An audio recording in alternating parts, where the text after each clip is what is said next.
Hello, this is Ted here from eModels. What we've got on the bench in front of us today is the Tamiya Challenger 1 Mk3 British main battle tank. It's something I've been looking forward to building for quite a long time. It's always something I've wanted to build and then just really got on to build other things, but today I've got this on my bench in front of me and I'll try and show you how to build it.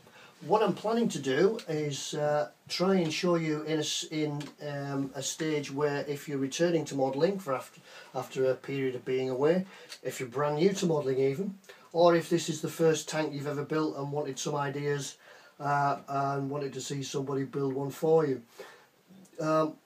It's a 1/35th scale tank. The Challenger was in service with the British Army between 1983 up until about the mid-90s when it was superseded by the Challenger 2. This kit itself is quite an old kit, brought out by Tamiya in about 1985, and then following the Gulf War they actually upgraded this kit to the desert version. Really all they did to it was just add an extra sprue with some more parts on it. From the box art you can see it's depicted in that desert version with the reactive front armour and also the chobham armour on the bazooka plates on the side of the tank, but basically it's just the standard NATO version Challenger tank. Let's have a look in the box, see what we've got inside. Right, first of all we've got the instructions. I have built the Chieftain version from Tamiya, and knowing us before I even open the page that it will no doubt be, and yes it is, the same clear, concise instructions, giving stages step by step. There look to be quite a couple of pages in this. There's actually 24 step-by-step stages instructions. Each of those stages is sort of split down into separate sections itself. Then going over to the back page, it gives you different versions for colour schemes. Top one is the desert version as shown on the box, and the second version is the NATO version. I'm probably going to think I build this in the NATO version. That's the black and green. That's without the reactive armour, and it also gives me the opportunity to show you how we would apply a camouflage scheme, a basic camouflage scheme to a tank. So let's have a look through this. Yep, loads of instructions, some little cartoons in the corners, just as a reminder of what to do. If you look at the tops of the pages, it tells you which parts for the desert version, which part for the NATO version. Yep, certainly looking right through, and even on the last page it shows you how to paint the camouflage outfits for the tank commander. Okay, that's the instructions. Let's have a look through the box, see what we've got. First one out, top of the box, is what looks like to be a set of road wheels. Two sets, obviously one for each side, all nicely moulded. It doesn't appear to be much any marks or excess plastic to file off. Nice detail, nice crisp clear detail on there. Yep. There's a tow cable. Yeah, lots of bits there. Okay, keep the plastic bags, always keep your bags, and I'll be putting the parts back in the bags later on so that we don't lose anything. There's a standard hull, nice firm hull, nothing that can't, there's a little ejector mark there, but nothing that needs desperately cleaning up, nice and clean. There's actually a date on that, Tamiya 1985, so that's probably when the moulds were first made for this tank. Let's have a look at the next piece. Yeah, what we've got here looks to be, first of all, is the turret. Yep, once again nice and clean, nothing to clean up off that. There's the tank commander in his NATO Parker. I think he'll be the one we'll be using. And the whole top. There's the whole top, engine guards, engine covers, filler caps, all sorts of nice detail on there. Something, what we will do as well, once we've done the painting, maybe if we've got the time, I'll just show you how to do some very light weathering, just to make it look as though it's been used a little bit and seen a bit of action. Nothing too drastic, just show you how to bring out some of these nicely raised highlights. Here's a set of decals, Challenger 1 Mk3, giving us different versions, obviously the desert markings, call sign markings, NATO markings and such, number plates, look really nice. I'll show you how to apply them as well, what we need, and get them laying nice and smoothly on your model. Another sprue. This looks like the bazooka plates for the NATO version. These are what they call bazooka plates. These are the type, the plates that go on the side of the tank here. There's the gun barrel with its thermal sleeve. The thermal sleeve is actually a method of keeping the barrel cool, rather than hiding what some people think it was to hide the heat signature after the weapon had been fired for some time. It's actually a method of keeping the barrel cool so that it doesn't twist or get hot on one side. It was found during maybe the war that if you fire a cannon for such a long time, the wind on one side actually cools it off, cools one side off and the other side remains hot, so you end up with a warped barrel. They developed a thermal sleeve to go across that. So we'll be showing you how to put that together and how to pick out some of these details on there. Yeah, once again, nicely detailed, lots of parts on there, lots to get on with and put all together. Right, here we are. Here's the extra sprue that I did speak about. This is the one that Tamiya added to the basic kit right at the start. And this was what made it become the desert version. There are a couple of these here are extra fuel tanks. They added 200 extra litres to the fuel tanks, to the fuel capacity of the tank, so that it could go for extended periods in the desert. The chopper armour and the reactive armour that would go on the front. As I say, I think I'll be building this as the NATO version, so I won't be needing all these parts. Some of the extra details we could use and add them to the tank, but I won't necessarily be using these, but that's entirely up to you. If you're following this along, you can build yours quite easily, follow it along and just add the extra parts as the NATO version. Remember, it's your tank, you build it as you want to do it. I'll just give you some guidance as we're going along. Okay, that's that bit there. Okay, finally in the box we have the tank tracks. These look quite nice, and if I remember from building the Chieftain, there were a good set of tracks. There are other versions of tracks available if you wanted to. You can actually buy individually linked metal tracks, but I find these, once they're painted up, once they're on the tank and your tank is on the shelf and being displayed in all its glory, they're just ideal. They're just useful for what you need, and if you're returning and this is your first tank, let's use them.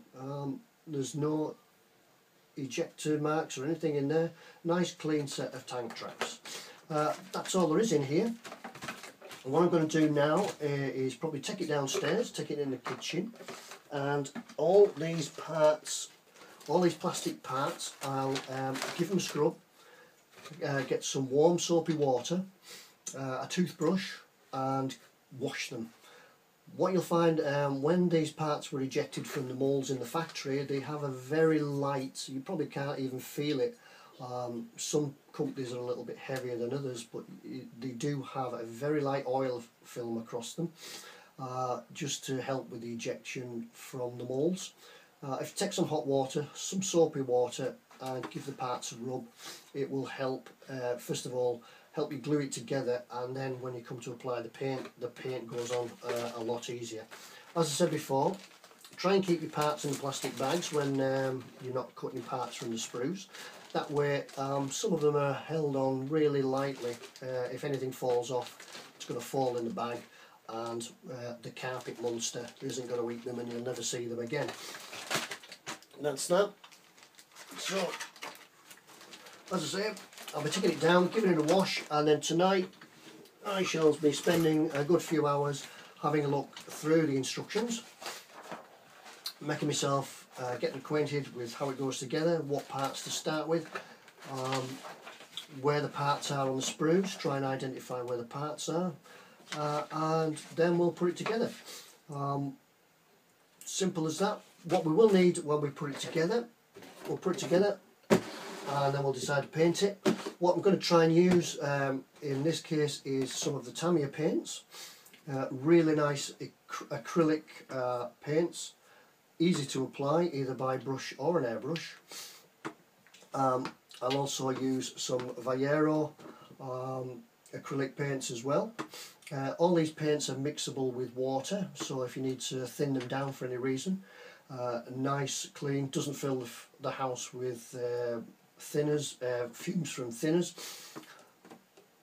And I'll probably even in small places use some of the traditional Humbrol enamels. Mix and match your paints, choose your paint colours, choose your paints of choice.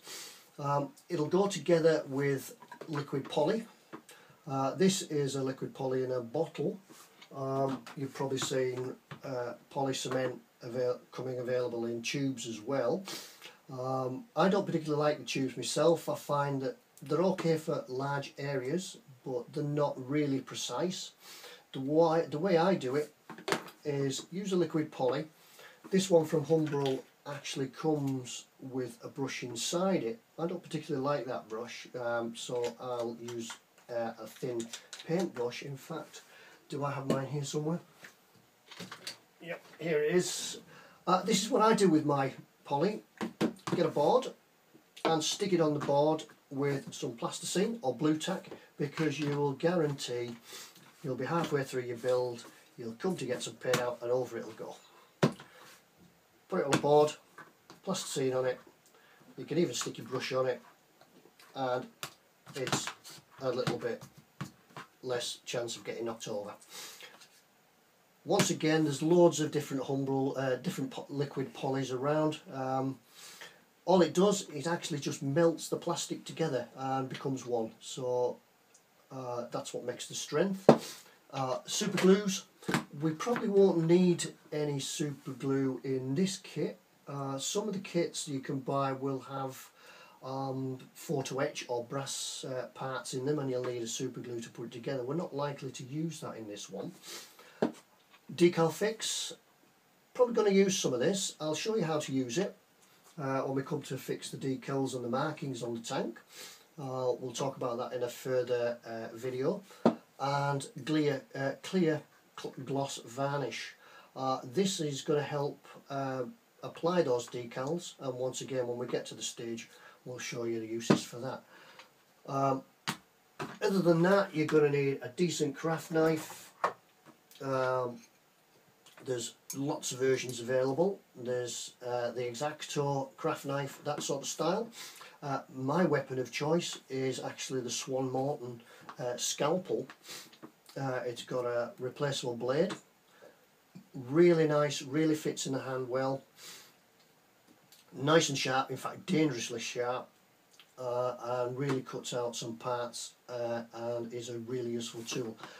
For cutting your parts from the sprue, I would suggest a heavier gauge knife, or even you can obtain sprue cutters, but I'm quite happy using just a heavy gauge knife. This is the standard Stanley knife. Cut your parts from the sprue with that rather than using the finer points from your scalpel. Try and get yourself some good tweezers, or some useful tweezers. These are really fine pointed tweezers, really handy. I find myself using these a lot more than any of the other tweezers I've got. Another set of tweezers with a bit more meat on the tips, useful for holding bigger parts while you're gluing together.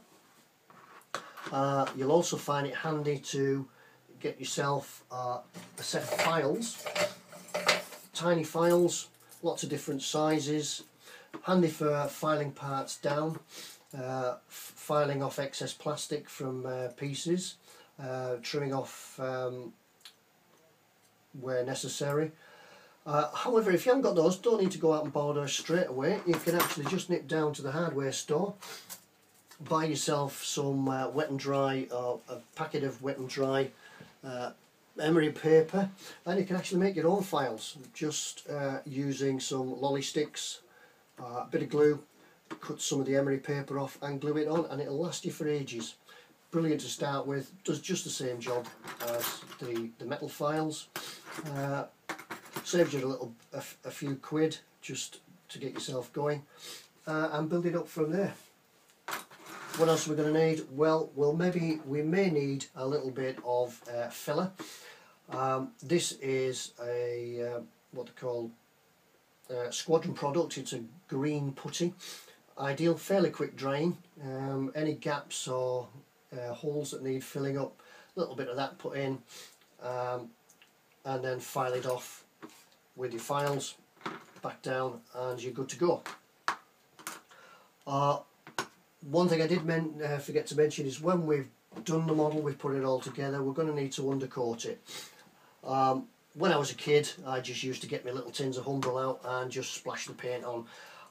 What you really will do is find you will get a lot better finish if you apply an undercoat. This is available. This one's actually Humbrol. It's a spray paint if you don't have access to an airbrush. This is an acrylic spray. We'll give the whole model a coat with this, and then we'll apply the base colours after that. And that is really just about all you need to do to get you going. Next time we come back on the video, we'll look at making a start on this, and we'll be putting our glue to plastic and putting some parts together. So thanks for watching. Come back next time and we'll get on with this, and if you've any comments, or press the like button for the like on the bottom of this video, and that's it. So that's Ted from eModels, and look forward to seeing you next time.